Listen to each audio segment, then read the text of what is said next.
RMC, l'immanquable grande gueule. Pour moi, honnêtement, c'est un petit peu le coup de trop. Voilà. Pourtant, Dieu sait si je suis pour la prévention routière et j'en fais dans ma classe et c'est obligatoire dans les programmes. Mais là, voilà, on a un discours à l'égard de la jeunesse. Donc, tu t'en remets à la responsabilité individuelle, quoi, tout simplement. Parce que la pratique cycliste est tellement variée. Comment peut-on prendre un vélo sans prendre au minimum t'en mettre un casque? Et les responsabilités des cyclistes, des automobilistes. En t'écoutant, j'ai l'impression d'avoir 40 ans en arrière quand les discussions pour la ceinture de sécurité. Il y avait des gens comme toi. On veut pas la ceinture de sécurité. T'as pas de nous embêter. Ça nous sert, ça sert à rien, gna gna gna. Si jamais la voiture prend feu, on va pouvoir se détacher, on va brûler. Oui, enfin, vraiment, des trucs. Bien, alors que là, vraiment, je soutiens à fond ce député, maintenant sénateur, excusez-moi, ce sénateur. Il a raison. Il y a des irresponsables, mais vraiment des irresponsables, qui prennent le vélo, qui remontent sur des départementales ou des nationales, sans prendre. Eh ben oui, sinon c'est un PV. Ouais. Alors effectivement, c'est l'éternelle question. Est-ce que les gens ne sont pas assez grands pour faire les choses par eux-mêmes et pourquoi réglementer? Et comme c'était dit précédemment, c'est un débat qu'on a eu il y a quelques années, même quelques décennies, sur la ceinture en voiture, sur le casque pour les deux roues motorisées. Et puis on peut aussi dire pourquoi interdire l'alcool au volant. Les gens sont assez grands. Comparaison n'est pas raison, Monsieur Moret, vous êtes plus intelligent que ça. Dire que finalement, ne pas porter un casque, c'est comme rouler bourré, c'est insultant vraiment pour les cyclistes qui ne portent pas de casque, parce que c'est quand même pas du tout le même comportement quand même.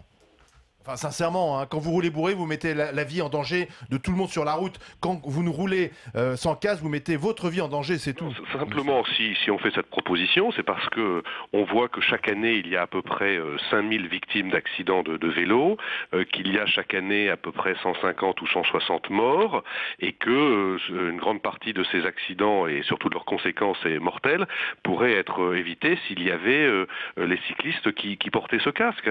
On a des chiffres très précis qui montrent que le nombre d'accidents et leurs conséquences est divisé de manière sensible lorsqu'il y a ce casque. Et donc c'est pour ça qu'on propose de rendre le port du casque obligatoire. Il y a quand même de plus en plus de Français, c'est une très bonne chose d'ailleurs, qui circulent en vélo. J'entendais tout à l'heure vos invités qui évoquaient les efforts qui avaient été faits par les différentes collectivités pour développer l'usage du vélo en ville, y compris avec des pistes cyclables. C'est pas parce qu'on a des pistes cyclables que c'est moins dangereux de circuler sans casque. Quand vous tombez mal, que vous tombez sur une borne ou sur un bord de trottoir. C'est la vie. Oui, mais bien sûr, c'est la vie. Mais si on peut éviter que la vie soit dramatique, autant le faire. La vie est dramatique, monsieur le sénateur. Mais dites-moi. Mais la vie est un risque, vous savez. Vivre, c'est dangereux pour la santé, monsieur le sénateur. Parce que moi, si je suis votre raisonnement, interdisez avant d'interdire ou d'obliger les cyclistes qui partent acheter du pain à l'au bout de la rue de porter un casque, interdisez la cigarette qui fait beaucoup plus de victimes, interdisez l'alcool qui fait beaucoup plus de victimes, parce que selon votre raisonnement, tout ce qui peut un jour ou l'autre mettre notre vie en danger doit être interdit. Qu'est-ce qui vous gêne? C'est une fois de plus une restriction de liberté. La dame que j'entendais tout à l'heure avait raison de dire que c'était le débat qu'on avait eu il y a plusieurs décennies avec ceux qui étaient hostiles au port obligatoire de la ceinture de sécurité. On peut dire exactement la même chose que ce que vous dites.